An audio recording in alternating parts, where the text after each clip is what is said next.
Pattie. I guess my story starts. I was always one to get my annual mammograms. I never really missed them. I always felt like that was really important. Didn't have family history per se, but I just felt like screenings were just really important.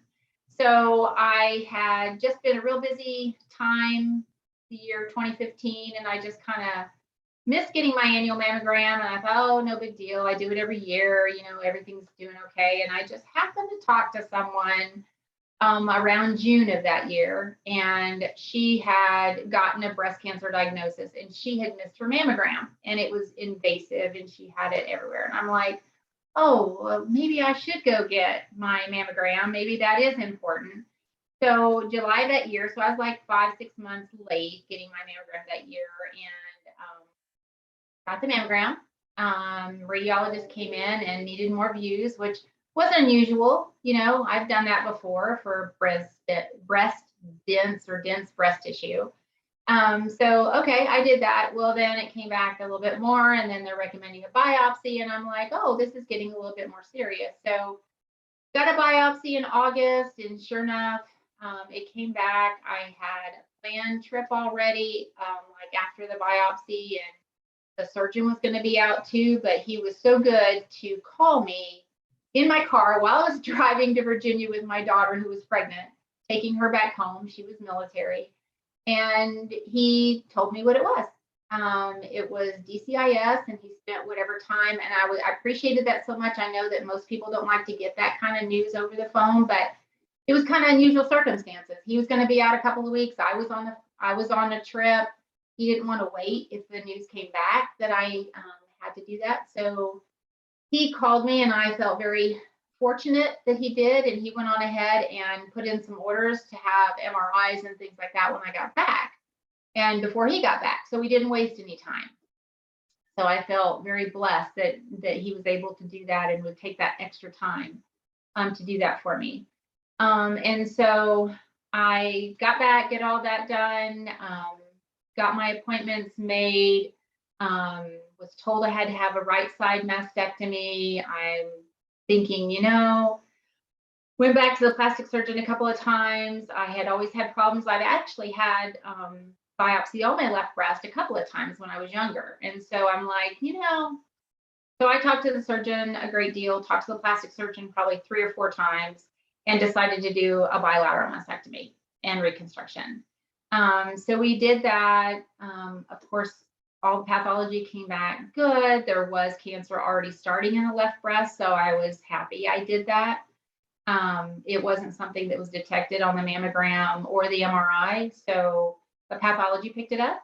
And so I felt a little bit better of my decision to do that. I didn't have to do chemo, but I did have to do a hormone blocker for 5 years. So I started that. I went through that whole process. I can't tell you how blessed I feel to have the team between the surgeon, the medical oncologist, the plastic surgeon, the nurse educators, the people in radiology, the people in surgery, the nurses on the floor when I came up there after surgery for my little stay that I had before they sent me home. It was just an amazing, everybody was just so attentive, and CTC is just so amazing. The team they put together, and then the nutritionist, even before surgery, I met with the nutritionist, and she said, okay, you need to do these shakes, and you need to do, here's some supplements you need to start after surgery, and that are going to help with pain and inflammation and bruising. And I just in rehab, met with them before surgery, and they're saying, okay, you can't do this, you can't do that, but you can do this. And, just really, and I just followed every letter of the law. Whatever they told me, that's what I did. I felt like my recovery was a breeze, really. I mean, I didn't have any problems. I didn't have any concerns. I didn't have really any pain because I followed those, whatever the pain doctor told me to do, or whatever the nurse or the doctor told me to do, and how to take my medicine. I took it exactly like they told me. And I ate well, did my protein shakes, I took my supplements. reconstruction came along. I got that out of the way. I had expanders in, so I did implants instead of doing like a flat procedure. I actually went to Aruba on a trip with my expanders in, wore my bathing suit. Nobody knew, they were there, so it was pretty amazing. Um, Got back, I just have really just followed everything they told me. A lot of the hormone blocker side effects, I really didn't have a lot of them, but I wasn't in menopause before taking it. It threw me into menopause pretty hard. The hot flashes were pretty severe.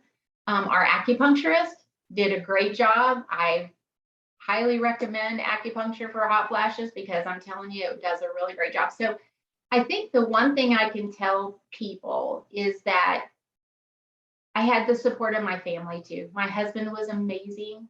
I couldn't really talk about it to people, so he was kind of my voice for the family in telling everybody kind of what was going on because I just couldn't do that. Still kind of hard sometimes to talk about, but yeah. So I mean, he was amazing. My mom was there to try and help, clean and things like that. Just being a support.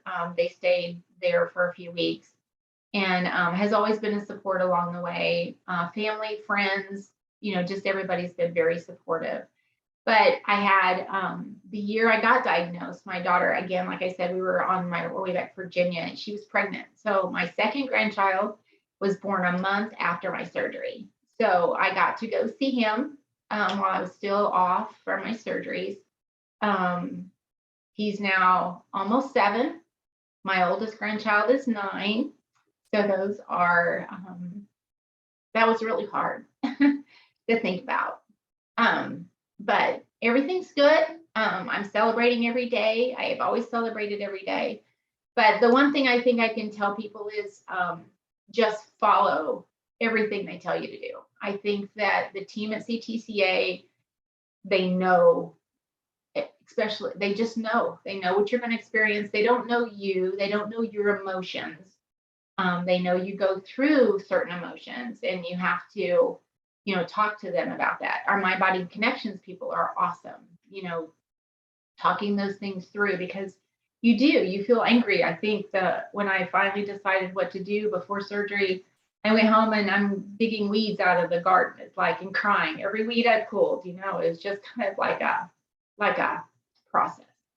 And so just know that you can get through it. God is good. He's my strength every day. Your family is there to support you. Cancer is not who you are. It's just something you have to go through. You can be a testimony to others, and how you do things. Everybody's different. So not everybody breezes through things. Everybody has a different pain tolerance. They have a different way that their body responds to anesthesia, pain medication, supplements, medications in general. The hormone blocker is really hard for a lot of ladies to take. I felt like I was very fortunate that I didn't have a lot of the side effects I hear other ladies have.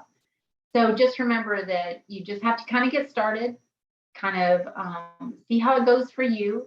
But my celebration is my husband and we finally bought a lake house.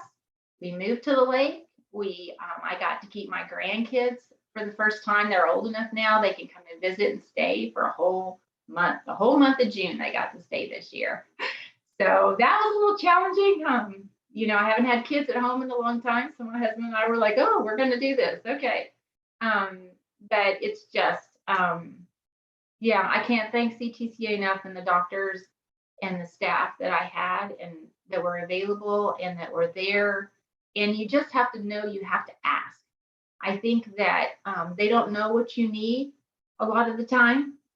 You have to know to ask for those things or tell them, hey, I'm experiencing this. Oh, then they'll come back and they'll talk. The weight gain with the hormone blocker, I went and talked to the nutritionist about that. They said, there's some we can do, but not a lot we can do till you're done with that. So, I just, okay, well, this is where I am. And when I get done, then I'll work on that. But so got done with that in 2020, celebrated 5 years then. I'm just 2 years late, kind of getting this celebration going, but it's been celebrating every day.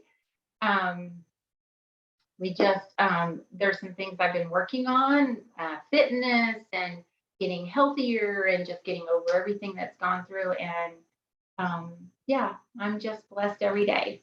I don't, when am I looking? Let's see, I don't know that I'm not looking forward to anything. I'm just looking forward to every day, just every day being new, celebrating, just being healthy and alive and staying in contact with my doctor still on an annual basis. I feel I only have to come back annually. It's like I feel like disconnected, but that's okay. That's all right.